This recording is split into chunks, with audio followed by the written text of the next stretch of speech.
¿Listos para la palabra? Amén. Vamos a la Biblia. Hoy vamos a comenzar nuestro estudio acerca de la santidad. Dígalo, santidad. ¿Por qué vamos a aprender santidad? Porque la Biblia dice que sin santidad ni usted ni yo ni el más pintado va a poder ver al Señor. Entonces necesitamos conocer de santidad. No se me asuste, porque santidad solamente es el principio que nos separa a nosotros del mundo y nos consagra para Dios. Amén. Y vamos a ver el primer tema hoy, que se llama vasos de honra. ¿Cuántos quieren ser vasos de honra aquí?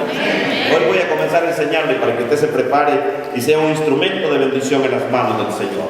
Vamos a tocar dos temas específicos: la justificación y la santificación.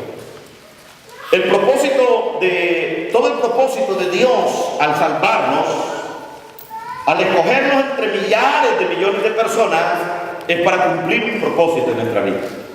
Nadie ha sido salvo por casualidad, ni para ser un número más dentro del cuerpo de Cristo, sino que todos debemos de cumplir un propósito en el Señor. Segundo libro de Timoteo, capítulo 2, del versículo 19 al 22, dice la Biblia. Vaya conmigo allá a la Biblia, segundo libro de Timoteo 2, del 19 al 22. Ahí segunda de Timoteo está después de primera de Timoteo. ¿Listo? Amén. Dice la palabra para la gloria de Dios. Pero el fundamento de Dios está firme, teniendo este sello: conoce el Señor a los que son suyos. Y apártese de iniquidad todo aquel que invoca el nombre de Cristo. Pero en una casa grande no solamente hay utensilios de oro y de plata, sino también de madera y de barro, y unos son para usos honrosos y otros para usos viles. Así que si alguno se limpia de estas cosas, será instrumento para honra, santificado, útil al Señor y dispuesto para toda buena obra. Huya también de las pasiones juveniles y sigue la justicia, la fe, el amor y la paz con los que de corazón limpio invocan al Señor. Amén. Amén. Dígalo, Dios es un Dios de exigencias. Muchos de nosotros anhelamos ser usados por Dios. ¿Cuántos anhelan ser usados por el Señor? Y es el anhelo de nuestro corazón ser útil en el reino de los cielos. Yo anhelo que cada vez Dios me use más, que la unción de Dios fluya a través de mi vida, que el poder de Dios se manifieste a través de mí. Es hermoso que usted ore por un enfermo y se sane, sabiendo que el Espíritu Santo de Dios fluyó a través de usted, porque usted es un vaso limpio, donde el poder de Dios puede no solamente permanecer en usted, sino que fluir a través de usted. Por eso cuando hablamos de ser vasos de honra, estamos hablando de que no todos pueden ser usados por Dios, aunque haya el anhelo de querer ser usados por Dios. Hay que limpiarnos, díganos, hay que limpiarnos. El momento más santo que usted vive es el momento en que usted conoció a Jesús como su Salvador. El día que usted levantó su mano y dijo: Dios, yo acepto a Jesucristo como el Rey de mi vida, como mi Salvador. Ese mismo segundo, usted fue la persona más santa, más limpia y más pura sobre la faz de la tierra. Porque en ese instante Jesús tomó sus pecados, los echó en el centro de la mar y nunca más se vuelve a acordar de ellos. Pero de ahí en adelante comienza un proceso que se llama el proceso de la santificación. Un proceso donde esa santificación que fue impuesta por la sangre de Jesús, usted tiene que cuidarla, tiene que guardarse, tiene que limpiarse, porque estamos en un mundo contaminado, en un mundo que nos quiere envolver en iniquidad, y es un proceso de pelear por mantenerlos limpios para que esa gloria que fue impuesta y ese sello que fue puesto en nosotros pueda seguir fluyendo de la misma manera. Amén. Entonces, según este pasaje, nos enseña que hay vasos de honra y otros que son vasos para usos viles. Y aquí la palabra establece una diferencia entre los cristianos útiles y los cristianos que solamente sirven para lo cotidiano. Entonces, ¿por qué vamos a aprender de esto? Porque esto es importante para aquellos que no se conforman con ser salvos, nada más. Amén. Porque hay mucha gente que se va a salvar, pero no cumplió su propósito en Dios. Hay mucha gente que se va a salvar así como cuando usted pasa con 60, va raspadito. Pero hay otros que dicen que la Biblia que nos vamos a salvar y nos vamos a recibir galardones en el cielo. Amén. Entonces, cuando nosotros no estamos conformados nada más a ser salvos, nosotros necesitamos saber qué hacer para que Dios sea un instrumento fluyendo a través de nosotros, para ser instrumentos en las manos de Dios. Porque si usted está conformando a una vida cristiana así estándar, ¿verdad? A una vida cristiana sin propósito, sin metas, sin sueños, ¿verdad? A solo medio vivir el Evangelio, como vivir un trabajo o como hacer una actividad común y corriente, usted tiene problemas.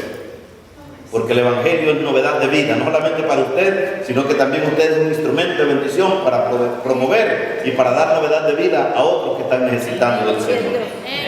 Entonces hay que hacernos algunas preguntas acerca de cómo está nuestra vida espiritual desde el momento que conocimos a Cristo hasta esta fecha. Número uno, una pregunta sería: ¿vive usted de una forma diferente cuando usted no está en la iglesia? ¿Somos iguales en la iglesia como en el trabajo, como en la escuela, en el colegio, en la universidad?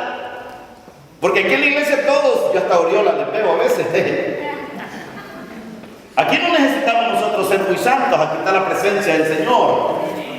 Aquí a nadie le vamos a ver una mala actitud, a nadie le vamos a ver un mal comportamiento, a nadie le vamos a escuchar una palabra soez. No, aquí en la iglesia todos somos santos. Si el Señor viniera, entonces queda vacío. El asunto es fuera de la iglesia, fuera de la reunión de los santos. Otra pregunta es: ¿pueden ver nuestros familiares algún cambio en nuestro comportamiento y en nuestro carácter con relación a cómo éramos antes de conocer a Cristo, en relación a cómo somos hoy, o seguimos siendo iguales? Porque déjenme decirle que Dios, cuando nos agarra, no nos deja igual. Él hace algo en nosotros. Pueden notar inclusive tus compañeros de trabajo que eres diferente a los demás, porque en el cristiano hay una marca, hay una diferencia. Amén. La gente cuando lo ve a usted y lo ve diferente a los otros, dice: este tiene que ser cristiano, este tiene que conocer de Dios. Recuerda lo que le pasó a Pedro. Pedro dice que huyó del Señor y las mujeres le decían: tú andabas con Jesús, porque hablas igual que Él, te mueves igual que Él, te viste igual que Él. Y dijo: no, yo no lo conozco. No, tú era uno de ellos, porque Jesús lo había marcado. Mire, venir a Dios, Dios nos marca. Porque todo el esfuerzo y todo el impulso del corazón de Dios es que nosotros lleguemos a ser cada vez más como su Hijo amado Jesucristo. Que usted se parezca a Jesús. Entonces, ¿qué haces con tu tiempo libre? Son preguntas que debemos de respondernos. ¿Sigues en las mismas actividades que antes o nuestra rutina ha cambiado? ¿Hay hábitos malos que no podemos romper en nuestra vida? Yo conozco de muchos creyentes que con 10, 15 años dicen: a mí nadie me va a cambiar. Así era mi papá y así voy a ser yo. ¿Cuántos han oído de eso? ¿Sí? No, en el Señor se rompe todo.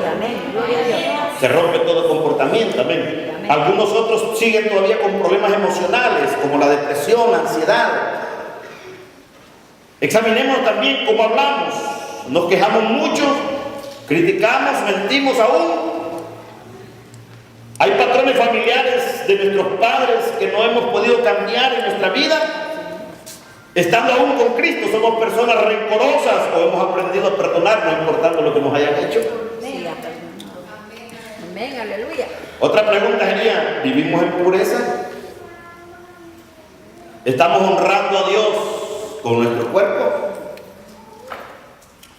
¿Cuáles son las tentaciones en nuestra vida? ¿Hemos aprendido a vencer? ¿Por qué es importante esto? Porque si nunca nos hacemos estas preguntas, seguiremos siendo los mismos. Y entonces seguiremos siendo vasos para usos viles, en lugar de ser vasos de honra para ser usados por el Señor. Entonces, ¿cuál es el proceso que Dios quiere que sigamos? El proceso de la santificación, que es el proceso de llegar a ser más y más y más, cada vez como Jesús, en todo nuestro comportamiento, en nuestras actitudes y en nuestras palabras. Que nos aprendamos a Jesús, no al pastor, ¿verdad? No. Tome de ejemplo a Jesús. imite a Jesús, porque Él es nuestro molde. Entonces, para eso Dios nos pasa primero por el proceso de la justificación. Dígalo, justificación. La justificación habla de que nosotros somos declarados inocentes de todos nuestros pecados y de todas nuestras culpas ante un Dios santo por nuestra fe en Jesús. Es decir, nosotros venimos a ser limpiados de toda nuestra maldad. La Biblia dice que antes de nosotros conocer a Jesús, lo más seguro que nosotros teníamos era el infierno. ¿No dice la Biblia que Él clavó el acta de los decretos que nos era contrario en la cruz del Calvario? Entonces, cuando venimos a Él, Él nos justifica. Y esto nos lleva a nosotros a hacernos una gran pregunta.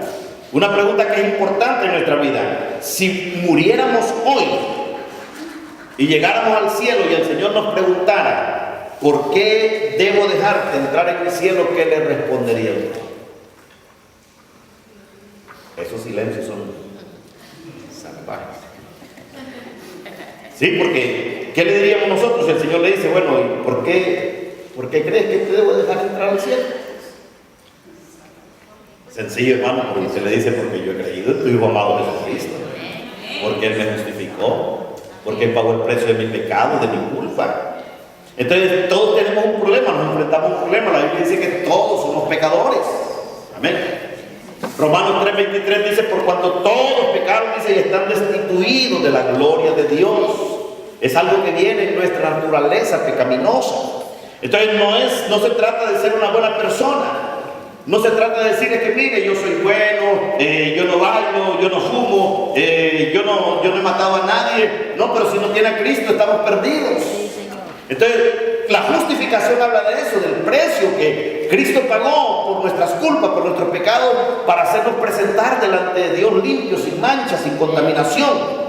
Porque los pecados no solamente son pecados obvios, el pecado está en el corazón. A veces con nuestros pensamientos, nuestras actitudes, ¿verdad? Muchas veces por nuestro egoísmo también, que queremos ponernos a nosotros mismos ante Dios, o a veces pensamos que podemos hacer cosas sin depender de Dios, y de alguna manera, aunque no son pecados obvios que se pueden ver, pero muchas veces pecamos a Dios de pensamiento. La Biblia dice, si ves a una mujer y la codicia en tu corazón, ya adulteraste. Así de sencillo. Entonces, todos, el pecado tiene consecuencias. Porque la Biblia dice que todo lo que se siembra se cosecha. Entonces, ¿cuántos saben que tenemos que pagar consecuencias por nuestras decisiones? Todos pagamos consecuencias por nuestras decisiones, sean buenas o sean malas. Entonces, el castigo espiritual del pecado es la muerte. Porque la Biblia dice que la paga del pecado, díganlo, es muerte.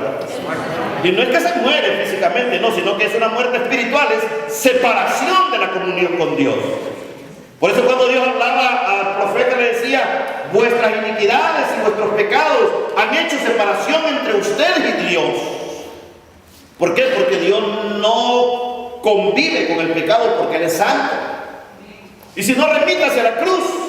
La Biblia dice que cuando Jesús estaba en la cruz le dijo, Padre, Padre, ¿por qué me has abandonado? ¿Saben por qué Dios abandonó a Jesús? Porque Jesús murió como el pecador más grande de la historia. Porque estaba cargando con sus pecados, los míos, de mis generaciones pasadas y de mis generaciones futuras. Y Dios lo abandonó aún siendo el Hijo, porque estaba lleno de pecado, aunque Él no pecó. Porque Dios no puede convivir con el pecado. Entonces debemos de aprender nosotros de que hay un castigo por el pecado, y es la muerte espiritual, la separación de Dios. Romanos 6:23 nos dice de esta manera, dice, la paga del pecado es muerte. Entonces hay gente que piensa que puede vivir en pecado, hay gente que piensa que puede estar viviendo en un pecado oculto y ser usado por Dios, o que Dios fluye a través de él. Dígalo, Dios no opera de esa manera. Dios no opera de esa manera. Dios usa vasos santificados. Sí, Señor. Para su gloria y para su honra. Amén. Gloria a Dios. Entonces, no podemos nosotros ganar nuestra propia salvación. A veces pensamos que con obras nosotros podemos ser salvos. Díganlo, no es por obras. Es por gracia. Es un regalo de Dios. Las obras vienen a ser productos de nuestra fe y de nuestra seguridad, de nuestra salvación. Pues la palabra dice que la fe sin obras es muerta, pero las obras sin fe de nada sirven. Entonces nosotros tenemos que aprender de que no es por obra. Nosotros no podemos hacer nada absolutamente por nuestra salvación. Ya Cristo lo hizo todo. Usted ve en muchos países de nuestros continentes, ¿verdad? Mucha gente haciendo sacrificios humanos para querer alcanzar el favor de Dios o la dádiva de Dios. Algunos caminando kilómetros de rodillas, algunos otros dejando de crecer el pelo hasta la cintura, otros dejando de crecer el bigote hasta fuera de los cachetes, ¿verdad? Hay un montón de sacrificios humanos que no llevan a nada. Ya usted y yo no tenemos que hacer nada más que aceptar a Jesús como nuestro Salvador, vivir para Él, vivir en santidad y perseverar, como dice Mateo, hasta el final para nosotros poder ser salvos. Entonces nada de lo que usted haga, nada de lo que yo haga, no hay indulgencia, no hay pago por la salvación. No, la salvación viene por medio del sacrificio de nuestro Señor Jesucristo. Entonces cuando Jesús nos salva con un propósito. Nos salva porque hay algo de nosotros que Él quiere usar para que su reino se extienda. Para que la buena nueva del Evangelio pueda ir hacia otro lugar, para que usted sea de bendición, para que usted sea un instrumento de bendición para otros, para que usted pueda ser un instrumento de cambio en la vida de otros, para que usted pueda ayudar a otro, levantar a otro, evangelizar a otro, restaurar a otro, consolar a otro, para que usted practique misericordia con otro, como en algún momento alguien lo hizo con nosotros. Entonces no podemos ganar nuestra salvación haciendo buenas obras, ni tampoco siendo religiosos, porque el vivir en Cristo no es solamente venir a la iglesia. Vivir a la iglesia es parte de nuestra vida como creyentes, porque aquí está la comunión y la relación con los santos. Pero nuestro mayor testimonio de vida en Cristo es fuera de los lugares de religión. Allí en el trabajo, en la casa, en el trato con la esposa, con el esposo, con los hijos, en el trato con el compañero de trabajo, con el compañero de estudio. Allí es donde realmente damos evidencia a nosotros si el Señor ha hecho algo en nosotros. Y hacer esto de querer ser salvo por buenas obras es infructuoso. Es como querer, como que digamos 10 hondureños, ¿verdad? Y digamos, nos vamos a ir a la orilla de la playa y nos vamos a ir para Honduras todos nadando, ¿verdad? Sí, vamos a nadar un tiempo, ¿verdad? Pero le aseguro que ninguno va a llegar vivo. Unos se van a morir antes, otros después, otros unos kilómetros, pero todos nos morimos, porque querer llegar a ser salvo, decía el Spurgeon, querer llegar a ser salvo por buenas obras es como querer cruzar el Atlántico en un barco de papel. Dígalo, no se puede. No se puede. Ya Cristo lo hizo todo. Entonces vamos a invertir nuestra vida amando a Dios, sirviendo a Dios, prestando nuestra vida como instrumento de bendición en las manos de Dios, porque Cristo pagó el precio para que nosotros vivamos de esa manera. Entonces no se trata tampoco de ser una buena persona, no se trata tampoco de ser un religioso, no. Es como tratar de saltar un abismo, ¿verdad? Si usted trata de saltar un abismo y el abismo es muy separado, usted corre el riesgo de caerse. Pero sabe que lo que provocó esa separación entre Dios y el hombre fue el pecado original, el pecado de Adán. Entonces ahí vemos nosotros que no hay otra forma de llegar a Dios más que a través de Jesucristo. Dígalo, a través de Cristo. No hay virgen que valga, no hay santo que valga, no hay nada que valga, porque usted no mira virgen crucificada, no mira santo crucificado. El que murió en la cruz se llama Jesucristo. Y Él murió por usted y murió por mí, amén. No hay otra forma. Entonces tenemos que nosotros ser instrumentos para que la gente salga también de esa ignorancia, ¿verdad? Jesús pagó el castigo por nosotros. Romanos 5:8 dice: mas Dios muestra su amor para con nosotros, que aún siendo pecadores, dice, Cristo murió por nosotros. Dígale, Señor, gracias por la muerte de Cristo. Y a veces me pregunto, ¿quién era yo para que Cristo muriera por mí? No merecíamos, pero por amor Dios dio a su Hijo Jesucristo para que nosotros seamos salvos. Y por medio de la justificación, entonces nosotros somos declarados inocentes ante Dios. Imagínese el caso de un juez que está juzgando a un joven por un delito. Y en el proceso, el joven es encontrado culpable. Y el juez le dice: tienes que pagar una multa de $100,000 o un año de cárcel. Y el joven se ve impotente porque no tiene dinero. Pero de repente sucede algo. El juez se baja, se quita su capa de juez, su gorro de juez, y se pone en el lugar del acusado y dice, yo pago los $100,000. Porque al que estaba juzgando era su hijo. Y él no iba a permitir que su hijo fuera a la cárcel. Eso fue lo que hizo Dios, ¿verdad? Imagínense qué hermoso, ¿verdad? Que usted estaba lleno de deudas espirituales. Y Jesús vino y tomó su deuda. Y pagó por usted. Y el diablo dice, sí, pecó, es malo, es ladrón, es asesino, es drogadicto, es esto, es lo otro. Y Jesús dice, es cierto, era eso, pero yo ya pagué para que él sea salvo. Yo me hago cargo de su deuda. Yo me hago cargo de esa vida que he vivido.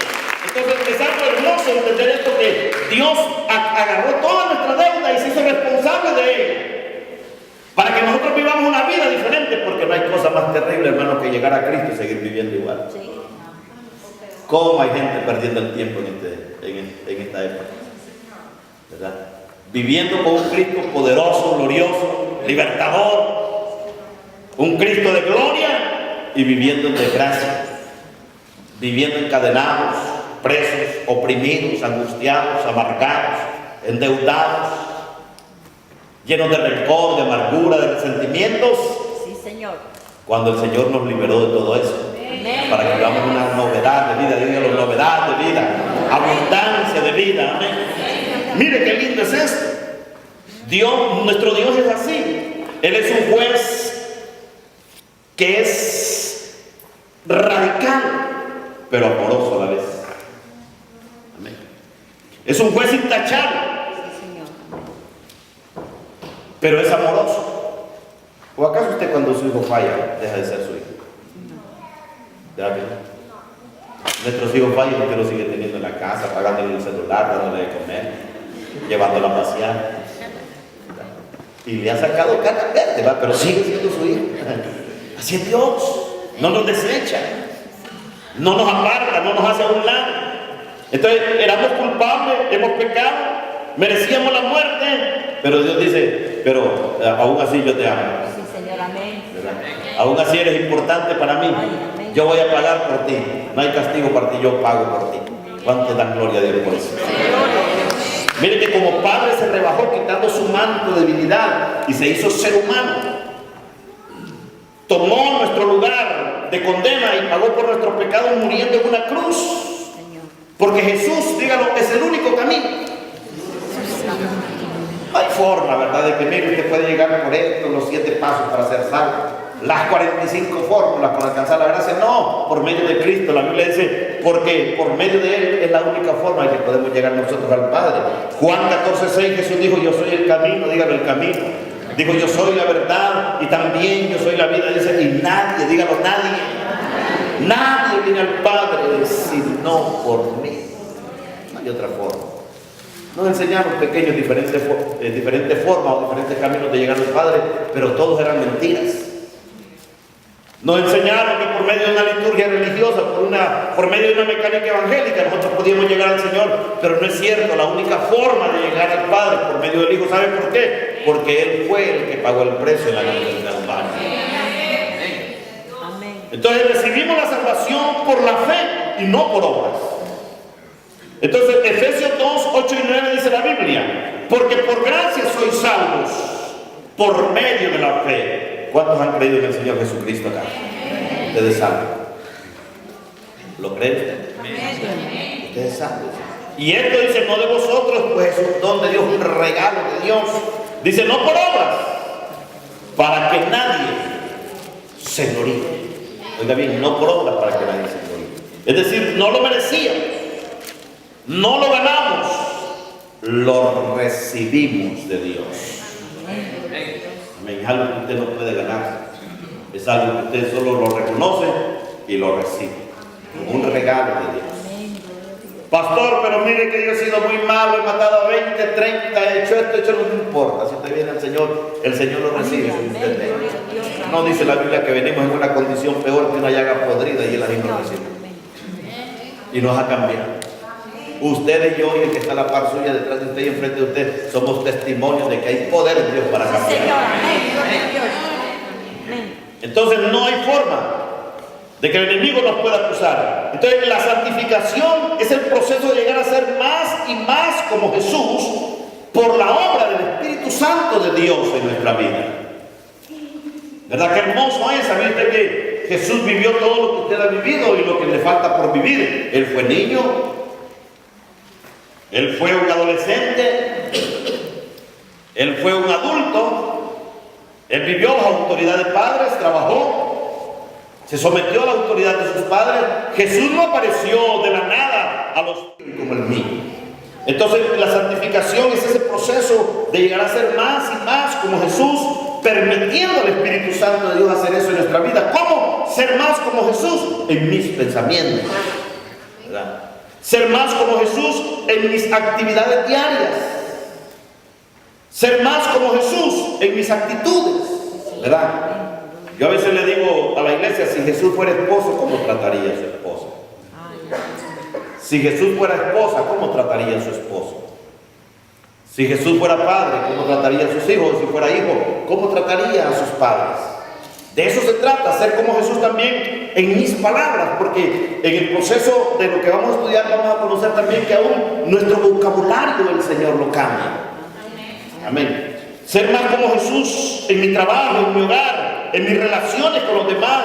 Cuando nadie te está mirando, ser como Jesús, ¿verdad? Pensar como Jesús, hablar como Jesús, actuar como Jesús. Dígalo, es fácil. Aquí es donde la mula patea a Genaro. Porque ¿sabía usted que la Biblia dice que usted es embajador de Cristo? ¿Y qué es lo que hace un embajador? Usted, por ejemplo, habla con el embajador de Honduras y le dice, ¿cómo es Honduras? Honduras es un paraíso. Uno se muere cada 10 años. Y mentira, los matan por docenas todos los días. Pero la labor del embajador es hablar bien de su país y presentarlo como algo que no existe. Pero cuando nosotros vamos a testificar de Jesús, usted no va a testificar mentira, usted va a testificar verdad. O sea que somos embajadores de la verdad. Cuando alguien me pregunta, ¿y ese Jesús quién es? Mire, Jesús es alguien que le puede transformar su vida, su casa, su familia, sus hijos, sus finanzas, su forma de hablar. Todo él lo cambia. Y usted no está hablando mentira. Porque nosotros somos testimonio de lo que él ha hecho nosotros. Entonces somos embajadores de Jesús. Tenemos que aprender entonces nosotros a ser buenos representantes de Él. Por eso yo le digo, cuando usted dice yo soy cristiano, póngase vivo. ¿Sí? Póngase vivo, porque mire, cuando usted dice su trabajo, yo soy cristiano, la gente dice, ya sé a quién buscar para que ore por mí cuando esté enfermo. Ya sé a quién buscar cuando tenga un problema matrimonial, ¿verdad? Ya sé que, por eso es que muchos no se identifican como cristianos, porque saben que los van a buscar. Entonces todavía siguen en el SEA, ¿verdad?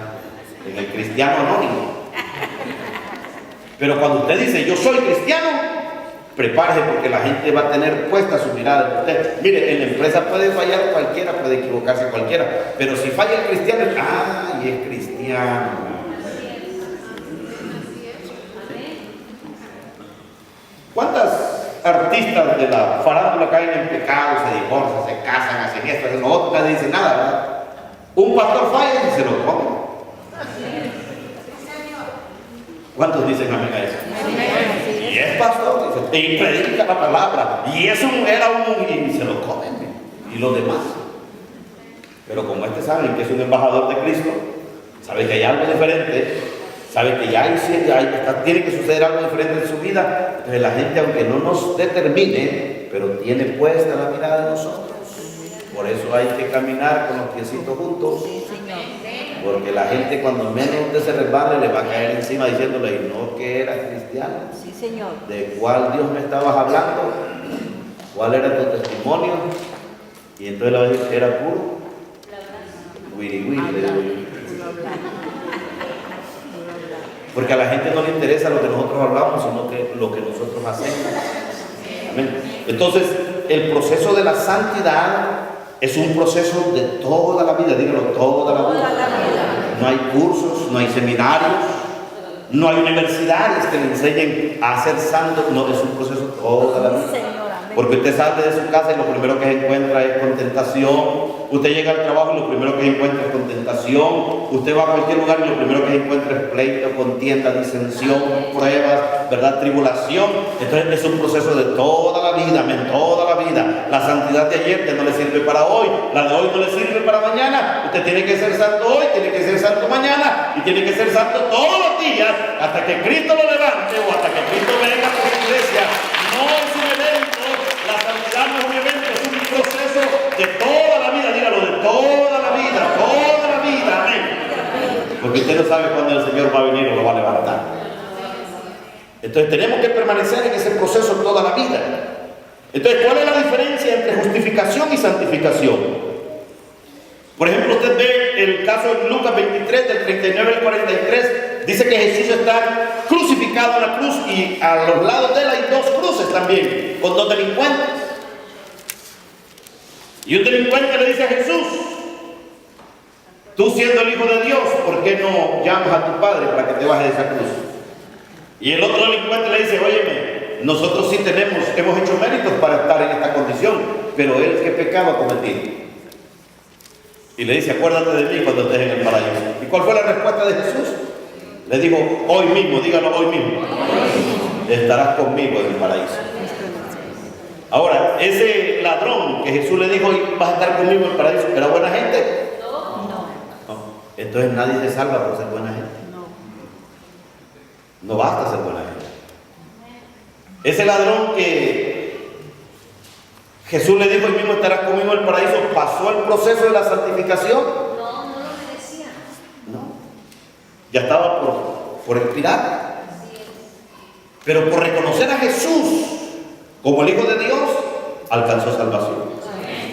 Lo que nos enseña ahí la Biblia es que nadie se salva por ser buena gente y que Dios hasta en el último momento de nuestra vida, si nos arrepentimos de corazón, nos da salvación. Pero quién sabe cuándo se va a morir. Usted va y todavía hasta se toma una fotografía, ¿verdad?, con el doctor que lo trajo a luz, dándole la mano, ¿verdad? Ya viejito y todo, pero usted dice: este fue el que atendió a mi mamá en el parto, ¿verdad? Y se toma foto y sabe cuándo nació, dónde nació, hasta va a ver el cuarto donde usted nació, pero quién sabe cuándo se va a morir. ¿Alguien sabe que ya tiene la caja comprada? Hermanos, si no queremos ni hablar de la muerte, porque yo no me quiero morir. Pero sabemos que desde el momento en que usted nace, lo más seguro que tiene es morirse. Así es. Y desde que usted nace no empieza a vivir, sino que comienza a morirse. Por eso cuando usted cumple años, no digo un año más, sino que un año menos. ¿Usted me entiende? Por eso el proceso de la santificación debe de ser todos los días, porque mañana me pueden estar ustedes cafeteando a mí. O mañana podemos estarlo cafeteando a algunos de ustedes, no sabemos cuándo. La Biblia dice que el día de mañana es del Señor. Amén. Entonces no sabemos cuándo, por eso tenemos que vivir en santidad, porque si el Señor viene hoy mismo, ¿cuántos nos vamos con el Señor? ¿Cuántos serían levantados hoy? De eso se trata. No dice la Biblia que Él viene. El segundo tema que vamos a ver es: Dios se prepara una novia. ¿Cuántos han ido a una boda? Nunca usted va a ver una mujer más hermosa que el día de su boda. Ya después usted la mira ahí con los pelos parados, hace maquillaje. Pero el día de la boda es el día más de que la mujer se pone lo más hermoso. A saber que le sacan belleza, pero le ponen el día de la boda, ¿verdad? Porque es el día de la boda. Y por eso es que la Biblia dice que Él viene por una novia, por una esposa sin mancha, sin arruga y sin contaminación. Y eso nos enseña entonces que nosotros debemos de estar preparados para que cuando el esposo venga, no seamos una novia careta, o sea, sucia.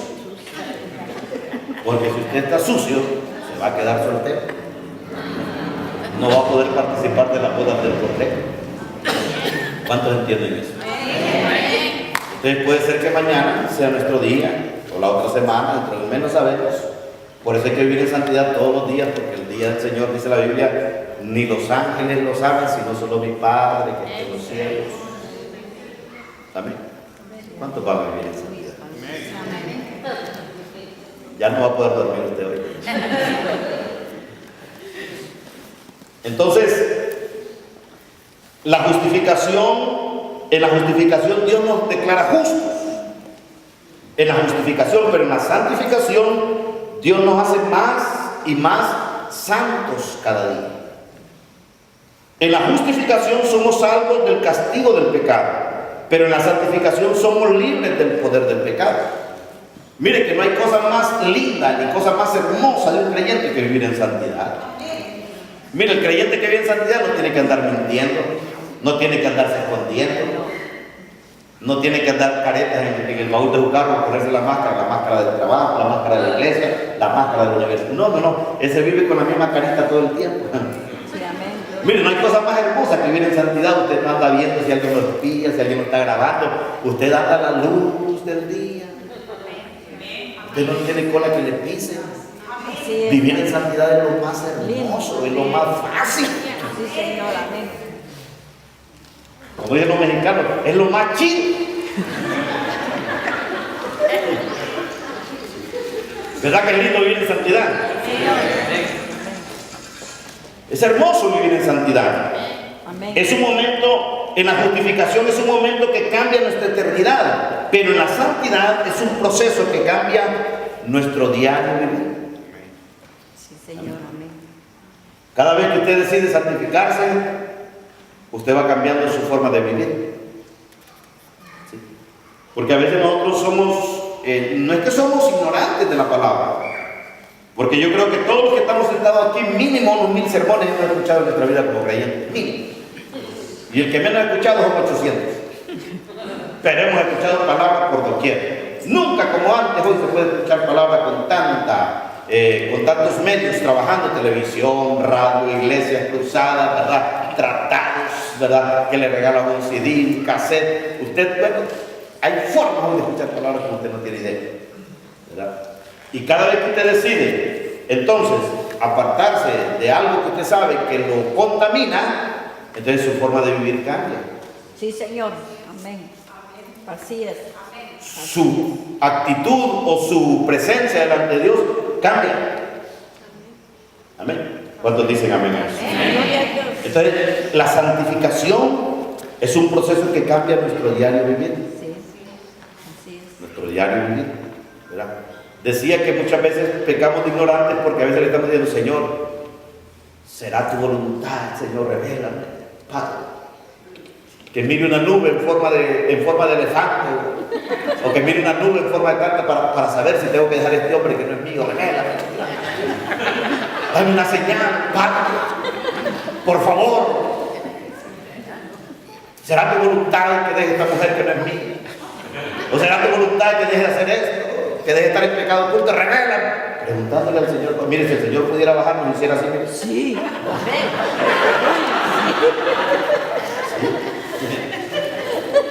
¿Verdad que a veces le estamos preguntando cosas a Dios que son obvias? Que ya no tienen que estar en la vida de un hijo de Dios. Que ya no tienen que existir en la vida de un creyente, porque Pablo dice, en cuanto a la pasada manera de vivir, dice, despojado del viejo hombre que está viciado por los deseos engañosos de la carne y revestido del nuevo hombre en la santidad y en la justicia de Dios. Y más de los tiempos pasados, dijo Pablo, para la fornicación y el adulterio y el pecado que vivieron, pero ya de eso ni se menciona entre los hijos de Dios. Señor, amén. Hay cosas que son obvias que no deben de existir. Sí, Pastor, ore para que deje esto, ore para... Déjelo sencillamente. Es la oración que valga. ¿Cuántos entienden eso? Amén. Iglesia, vamos a aprender. Sí, Señor, amén. Vamos a aprender. ¿Sabe por qué? Porque dentro de usted hay un proyecto de Dios andando. Dios no ha terminado con usted ni conmigo. No. No dice la Biblia que el que comenzó la buena obra la va a perfeccionar. Y en muchos de nosotros somos proyectos abandonados, hasta telaraña tenemos. Sí, porque no nos hemos querido despojar de esas cosas que sabemos que retienen el poder de Dios, que retienen nuestro crecimiento, que retienen nuestra madurez, que retienen la presencia de Dios en nosotros, y no queremos soltarnos de esas cosas, pero queremos que Dios nos use. Oramos por los enfermos y se enferman más.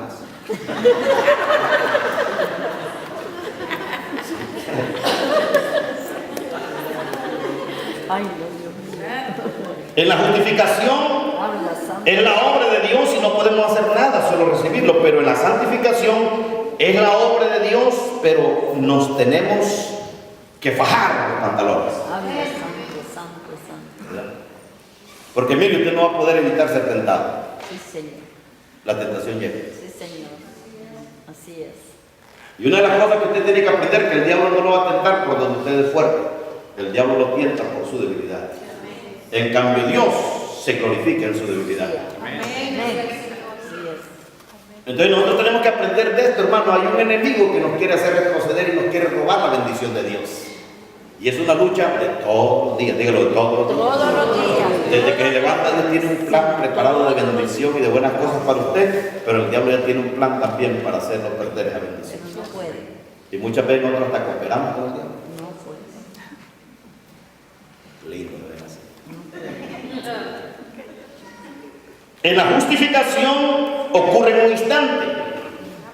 En un instante Dios perdona los pecados, los toma, los echa en medio de la mar y dice, nunca más me volveré a acordar de Dios. En un instante usted es declarado inocente de toda culpa. Mató a 20, inocente. Robó, inocente. Adulteró, inocente. Fornicó, inocente. Mintió, inocente. Dice el Señor, este es mi hijo, es inocente de toda culpa y el diablo no lo puede acusar.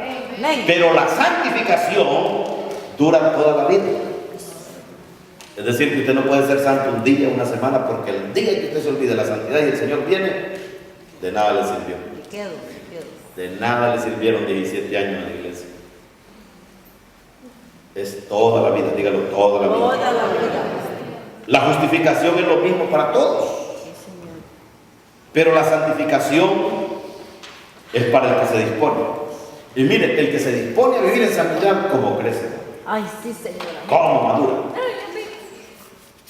Es alguien que no está supeditado a lo que el mundo vive. No. Usted vive para Dios. Sí. Amén. Gloria a Dios. Y usted crece, usted madura. Usted ya no anda lloriqueando por pequeñeces, por tonterías, por niñerías, no. Usted sabe que Dios es Dios, amén. Sí, Y Señor. usted va hacia arriba, hacia arriba, hacia arriba.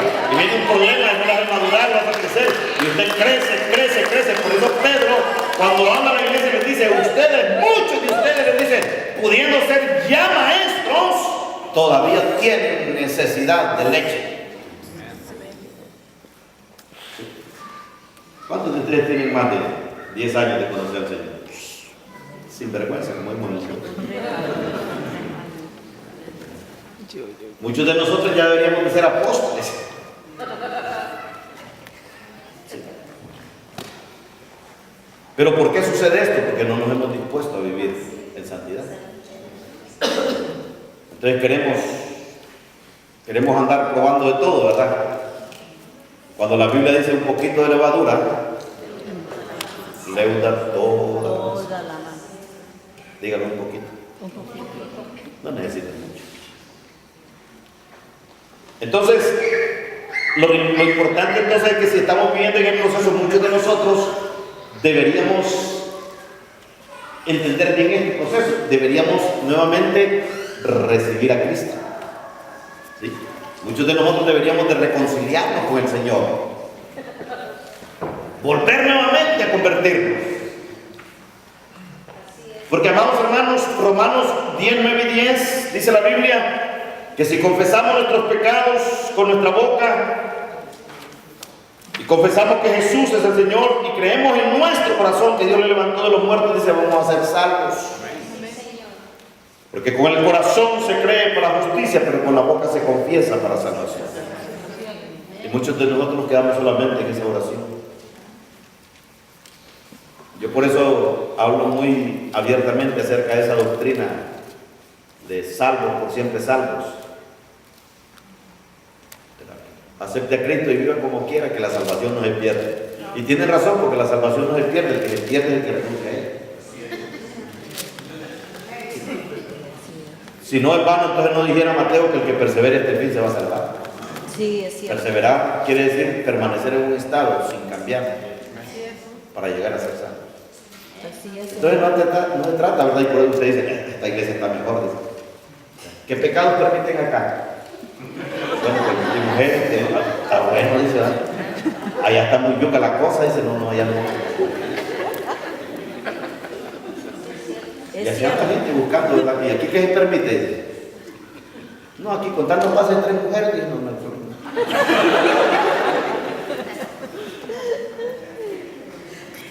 Hermano, es que vivir como el Señor manda no es fácil. Por eso cuando Jesús va para Nazaret y le dice al discípulo, va y dice, nosotros queremos ir contigo. ¿Por qué? Dijo Jesús. Si el Hijo del Hombre no tiene un lugar donde pasar la noche ni una almohada donde recostar su cabeza. Ellos dijeron, pero con todo eso queremos ir, Jesús. ¿De veras? Dijo, sí. Bueno, el que quiera venir tras de mí, dijo el Señor, en primer lugar, niéguese a sí mismo. Tome su cruz cada día. Sígame. Y siga. Ah, cómo duele negarse a uno mismo. Manita, mira que vamos a tener una fiesta que va a estar salvaje. No, hermana, mira, tengo que ir a la iglesia. Amén. Tengo que ir a alimentarme. Amén. Amén. Negarse. Sí, Señor. Mira que vamos a tener la reunión de los graduados de 1995, ¿verdad? O a ver dónde vamos a ver. No, le dice, mire que yo ya estoy en otro rollo. Negarse a uno mismo. ¿Sabe por qué? Jesús les dice a los discípulos. Porque el mayor enemigo que usted y yo tenemos no es el diablo.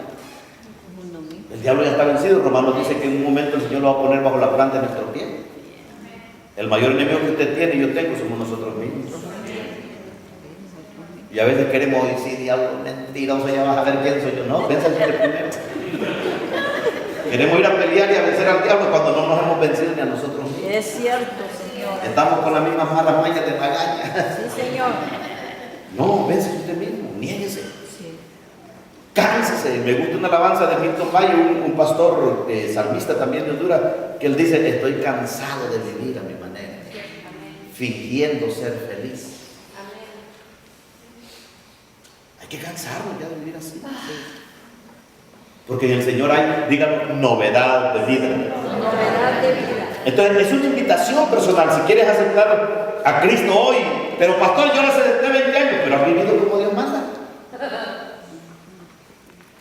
Porque no se trata de una confesión nada más, se trata de un estilo de vida. Qué lindo sería, ¿verdad? Que sí, te quiero, Señor, te amo, ¿verdad? Y el día siguiente nos subimos a nuestra patineta y nos damos una bajadita a Egipto. Y el domingo venimos otra vez, te amo, Señor, y cada fin de semana bajadita a Egipto. Porque Egipto está abajo y Sion está arriba. No, es de vivir todo el tiempo arriba. Negándonos. Pastor, pero es que la vida, mira, la vida en Cristo no es aburrida, la vida en Cristo es una vida de gozo. Sí, amén, gloria a Dios. Yo necesitaba 40 cervezas para sentirme medio calientito, ¿verdad? Y un octavo guardo ya para sentirme con gozo pleno, ¿verdad? Ahora no necesito nada de eso, ya estoy contento de todo. Sí, amén, gloria a Dios. No dice la Biblia que el gozo del Señor es nuestra fortaleza. Sí, amén, amén, gloria a Dios. ¿Cuántos entienden eso? Hermanos, vale la pena vivir para el Señor. Díganlo, vale la pena para vivir para el Señor. Queremos nosotros, hermanos, hablar con Jesús, que Él nos use, que Él fluya a través de nosotros. Límpiese. Apártese de lo que usted sabe que no está bien delante del Señor. Sea sincero con usted mismo primero. No se engañe a usted mismo. Y entonces Dios va a comenzar a fluir a través de usted y lo va a usar. Lo va a usar de una manera que usted no se imagina. Amén, gloria a Dios. Entonces necesitamos nosotros entender lo que dice la Biblia. ¿Cómo dice la Biblia? 2 Corintios 5:17 dice que de modo que si alguno está en Cristo, dice, dígalo, nueva criatura es. Dice, las cosas viejas pasaron. Dice aquí todas. Oiga bien, no dice algunas, dice todas, dígalo, todas. Y fíjate que fui al diccionario a buscar el significado de todas. ¿Y sabe qué significa? Todas. Todas dicen, fueron hechas, ¿cómo dicen? Nuevas. Nueva forma de hablar, de pensar, de actuar, de sentir, nueva forma de relacionarnos. Todo cambia. Cuando usted realmente ha nacido de nuevo, todo cambia. Usted no puede seguir siendo igual en nada. ¿Y ese proceso cómo se va alcanzando entonces? Por medio del proceso de la santificación. Sí, Señor, amén. Jesús fue tentado. Jesús dice a Isaías que era el más hermoso de los hijos de los hombres. ¿Se imagina cuántas mujeres le quisieron acercar a Jesús? La Biblia no habla de eso, pero yo estoy seguro que Jesús se vio ante tanta tentación. Y a diferentes niveles. Pero Jesús se mantuvo. ¿Sabe por qué? Porque Jesús un día le dijo a los discípulos: yo me tengo que ir porque viene el príncipe de este mundo. Pero nada de él hay en mí. ¿Cuántos podrían decir eso? Nada del diablo hay en mí.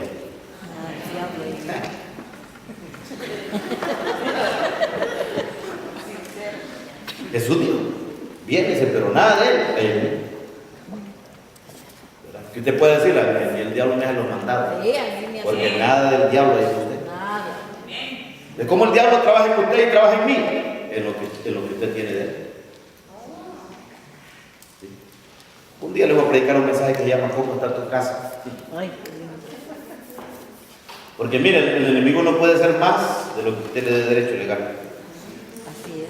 Pero si toda mi vida yo le he dado el derecho legal a Dios sobre toda mi vida, el diablo no puede influenciar ni oprimir ninguna área de mi vida. No.